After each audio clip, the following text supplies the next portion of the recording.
За последние полгода в зоне много чего поменялось. Реально начали отлавливать очень часто сталкеров, особенно в Припяти.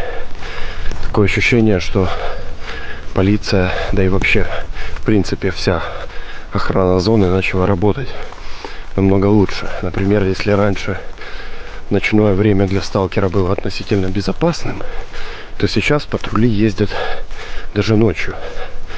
В Припяти появляется все больше камер, и по непроверенной информации менты поставили фотоловушки по Припяти. Иначе трудно объяснить загадочные отловы сталкеров, которые заходят ночью в Припять, в какую-то незапаленную квартиру, и буквально через несколько часов в эту квартиру приходят менты. И плюс мы идем на майские праздники, когда в зону пускают официально людей на могилки, там проведать свои дома. А соответственно, не только людей в зоне в целом больше, но и полиция работает внимательней. Поэтому сейчас, в принципе, в 2021 году Припять куда более опасное место, чем раньше.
Выписал на теплицу.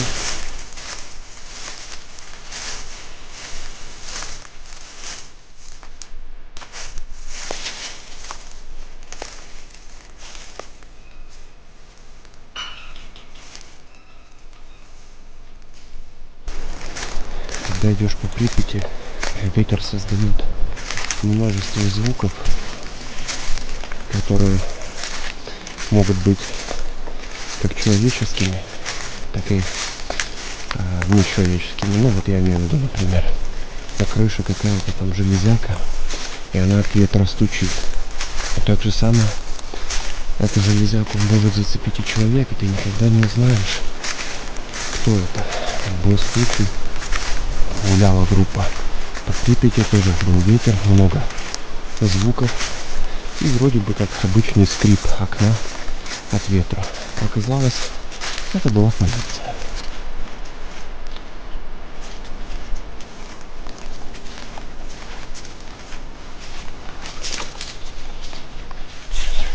Вот еще часть теплицы. Смотри, как удачно. Тут, конечно, оно помассивнее все выглядит, видимо. Смотри, какие они. Более законченный вариант, Вот, видимо. желоба под теплом. Угу. Желоба как называется. Каждый подходит снизу, значит, труба, вон, видишь, вентиль сработал. Угу.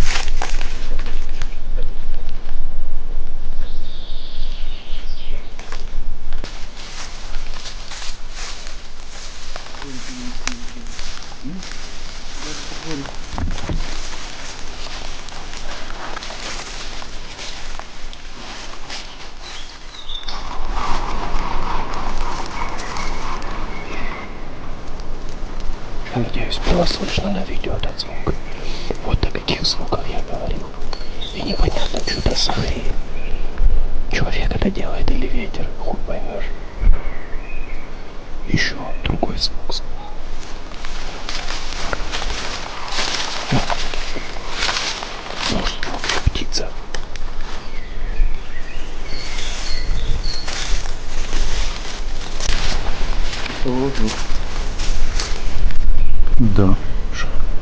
оптоволокна. Кто-то пытался интернет в Припяти провести. Ну, это оптоволокна.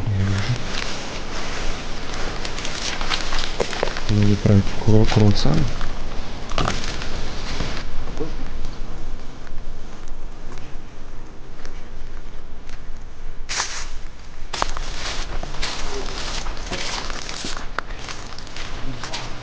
Раньше на территории Припяти было село Семиходы. Это его остатка. А эта проволока обозначает границу Припяти. Вот легендарная сталкерская водокачка, где многие сталкеры пьют и набирают воду.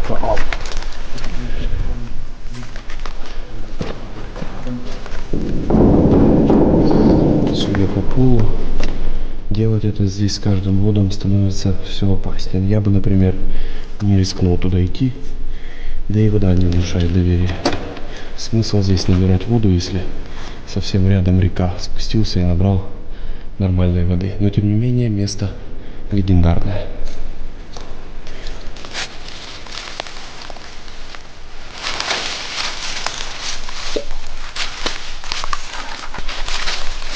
Место, которое я всегда хотел посетить.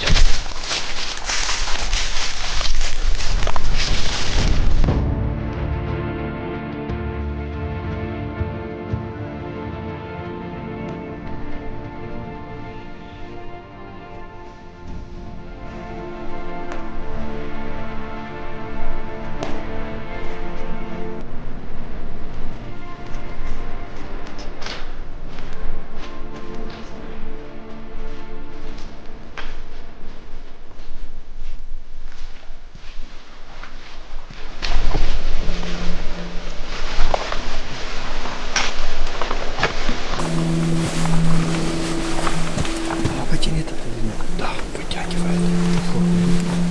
Да. Сейчас я еще фонариком подсвечу.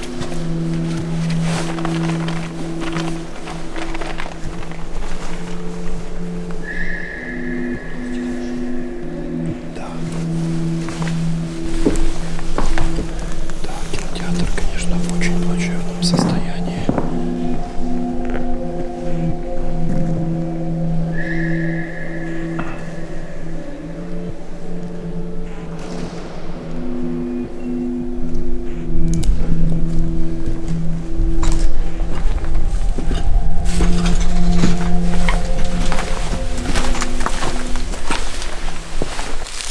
А вот в этом месте я был на официальной экскурсии, но Гагарин здесь не бывал, поэтому мы решили зайти, поставить галочку. Да и когда любое место в Припяти посещаешь нелегально, оно намного интереснее. Тебя никто не гонит, не говорит: давайте быстрее, туда не заходите, это не трогайте.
Смотрите, какую фигню увидели возле пристани. Идем такие, думали, живая птица, высадились. Тут игрушку такую оставили.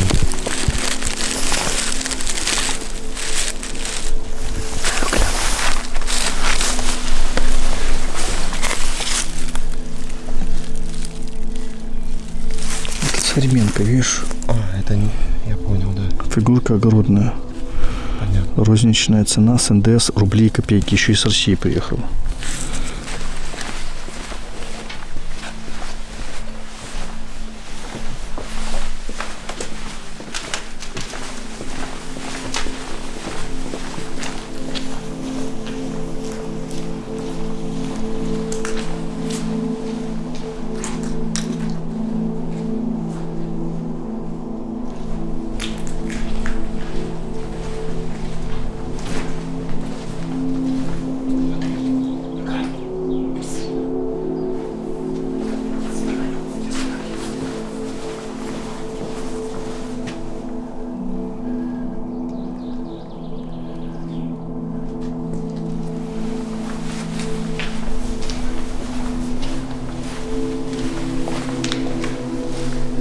Пристань.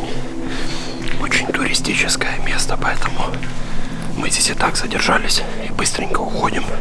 Сейчас хотим зайти в еще одно место, которое хорошо знакомо любителям сталкера Зов Припяти. Это КБУ.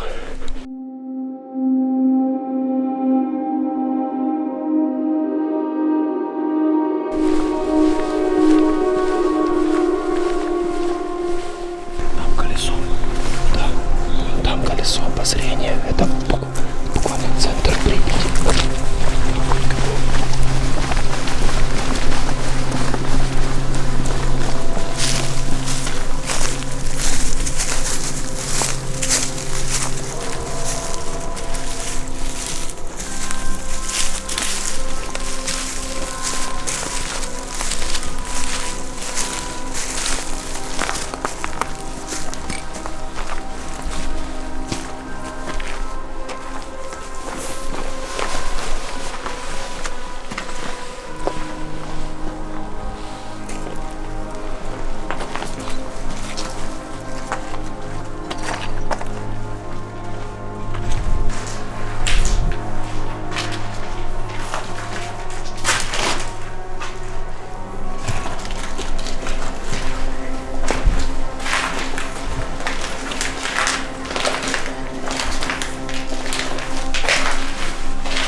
На второй этаж поднимемся.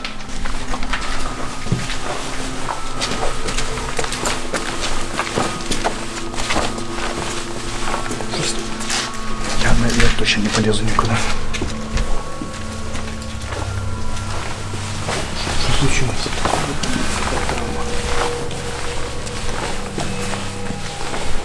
Никакого шестнаря. Вон, смотри. Парикмахерская здесь была.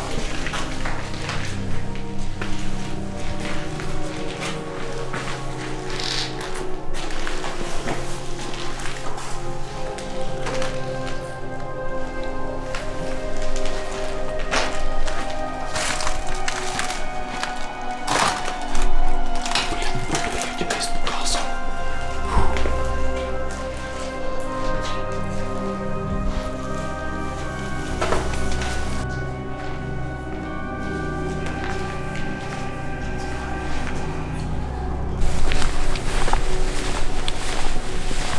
Еще одно знаковое место Припяти.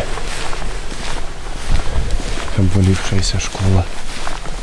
Единственная из всех школ, которая не прошла проверку временем.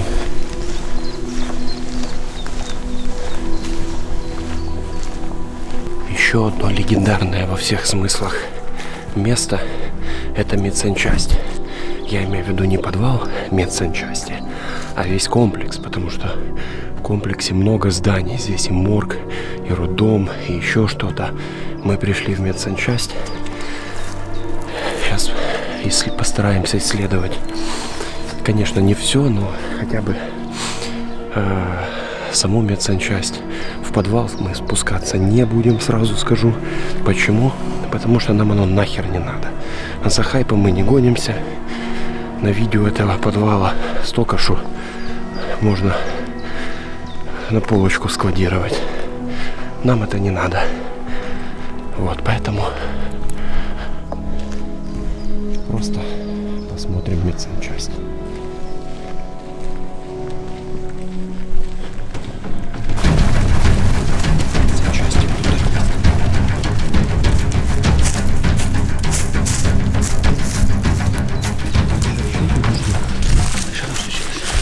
Там зеленки кто-то шел. Ты уверен? Да. 100% слышно шорк. Ну, похоже, как сталкера. Ждем. Колючка на смотрели.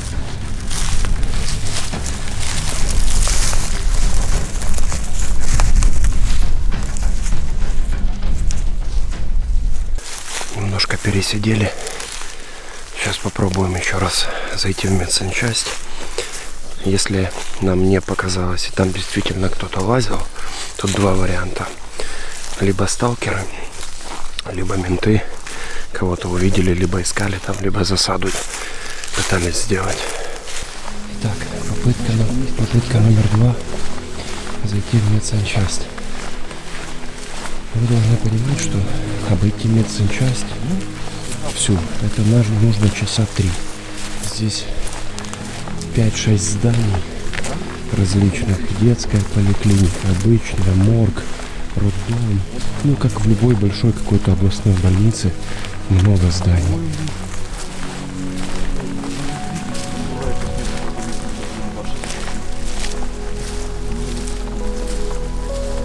В комплексе медсанчасти находится детская поликлиника, неврологическое отделение, инфекционное отделение, роддом, пищеблок, кухня, гаражи, прачечная, хирургический корпус, морг, стоматологическая поликлиника и санэпидемстанция. Так что насчет 3 часов я погорячился. Целый день как минимум, если не больше. Так, это у нас корпус инфекционного отделения. Зайдем, посмотрим, что тут у нас внутри есть интересного.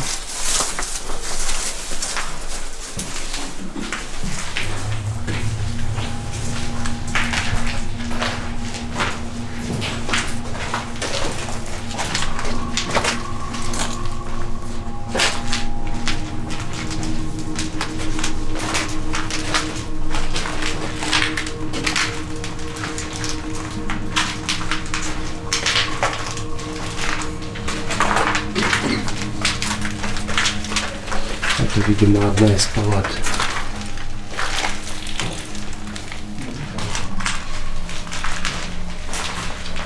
Да.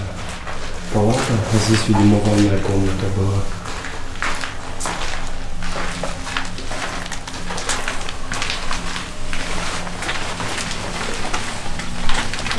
Поднялись на 2-й этаж. Не знаю, передает видео или нет. Но в целом вид этого коридора, ну, мега антуражный просто. Столовая.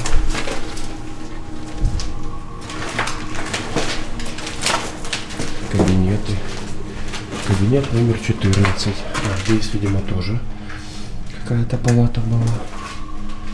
А вот здесь, скорее всего, сидел какой-то врач. А вот шахта лифта, судя по всему. Старшая сестра.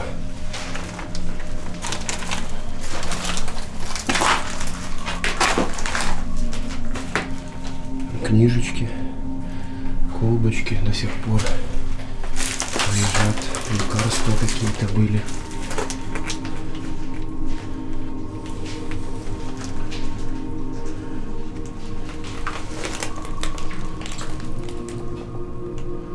Инфекционное отделение. О, тут до сих пор что-то сохранилось. Так, что это у нас? Вода для инъекций.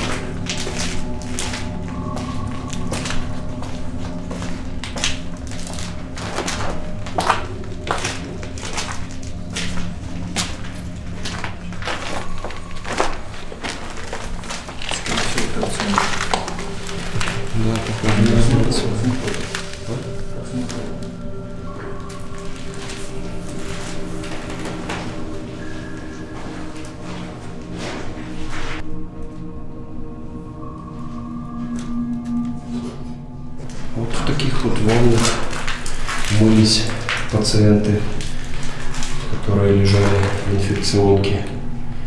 Даже в наших современных больницах во многих нету нормального душа, не говоря уже про ванную.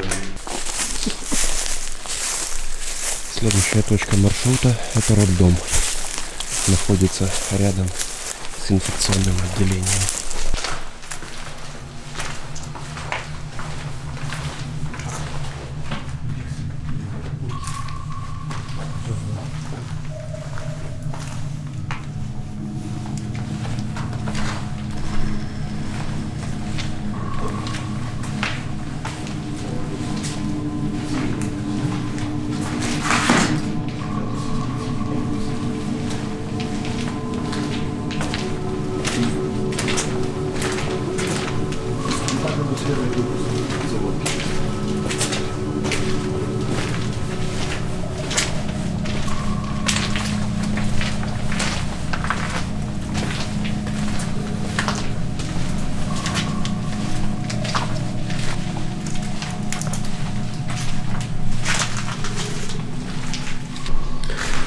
А вот здесь мы принимали роды.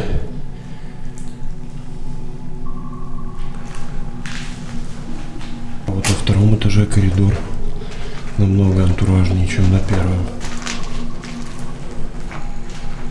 Более почему-то вот первый этаж меньше подвергся разрушению, а второй прям сильно.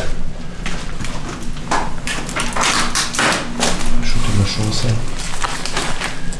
Журнал при беременных. Прикольно.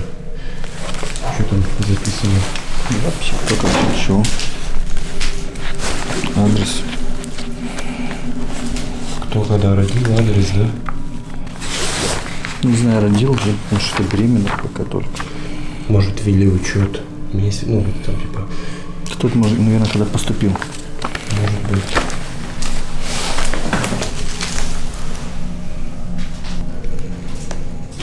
План эвакуации этажей.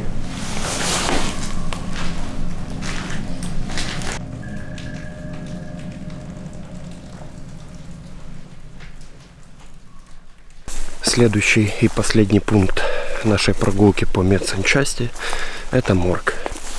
На улице лежит много всего. Это гаражи медсанчасти.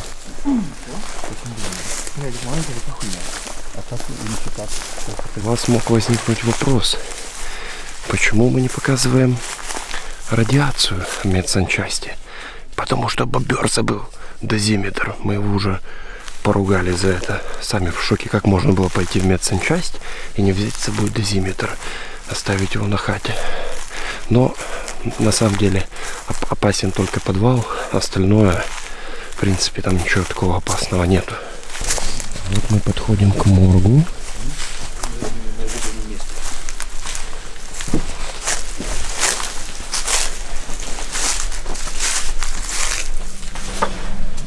Хорошо, здесь еще препарировали труп. Вот на этом столе. А ну отойди. Наверное, да. Что? Разделочный стол. Да, это разделочный стол. Здесь мыли или разделывали трупы. Хотя не мыли, наверное, на другом поддоке должен быть умывальничек. Нет, разделывали. Хотя да. В разделочном, да, должно быть места, чтобы стекала юшка.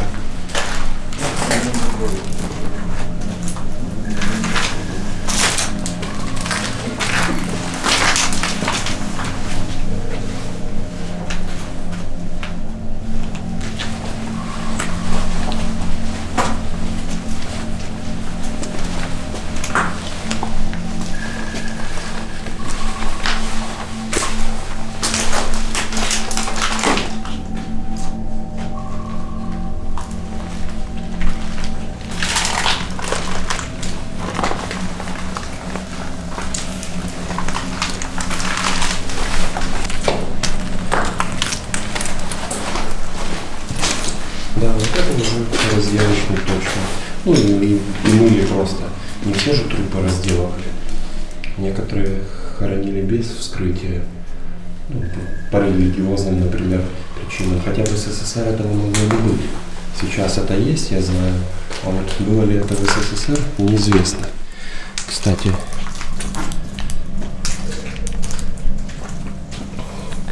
если кто-то знает, было ли такое в СССР, что верующего человека могли хоронить без вскрытия. Я знаю, сейчас такое есть, но в СССР коммунизм, как бы церковь была не в большом почете. Кто знает, напишите.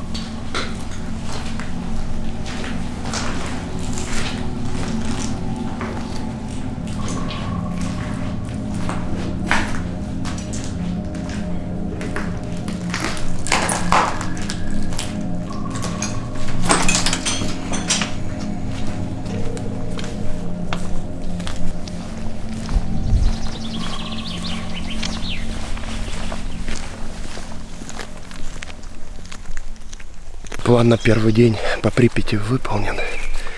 Идем на хату отдыхать. Завтра нам нужно будет очень рано встать. Мы хотим подойти к колесу. У колеса где-то стоит камера. То есть, подойдя к колесу, мы 100% запалимся. И через какое-то время приедет наряд. Примерно у нас пару минут, чтобы подойти, сфоткаться у колеса.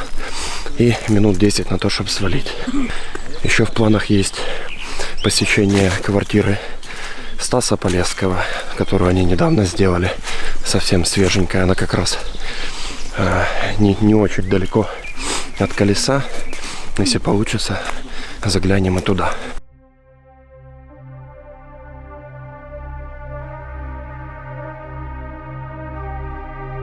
Город-призрак. Он такой разный.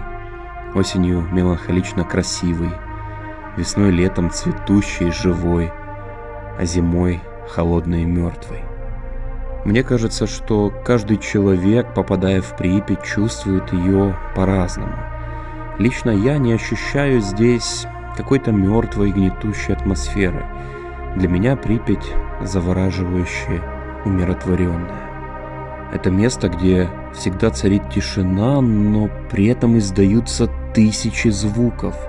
Ветер и природа создают особую мелодию в пустом городе, которая прекрасна и пугающая одновременно. В углах оставленных квартир пыль плетет кружева, а никому не нужные вещи вот уже 35 лет ждут своих хозяев, которые никогда за ними не вернутся. Спрятав в бетон боль, город тихо спит, видя во сне прежний мир, где нет боли, где на улицах ходят мамы с колясками, где в садиках слышен детский смех, а в окнах по вечерам зажигается свет. Но этому сну уже никогда не суждено стать явью. И только в сердцах жителей Припяти все еще живет память о цветущем городе у реки, куда уже 35 лет дороги нет.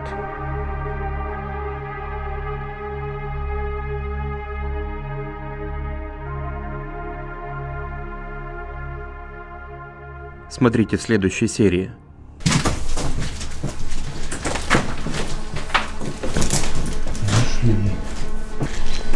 Где именно стоит камера, на самом колесе или где-то еще, достоверно неизвестно. Вот они, будни сталкеров. Два варианта. Либо идти через болото, либо идти через непролазные заросли с клещами. Вот, пытаемся первым вариантом. Здрасте. Сколько лет, сколько зим. Где бы мы еще встретились? Так и да. Вечер добрый, сталкерота. Привет. Вам привет.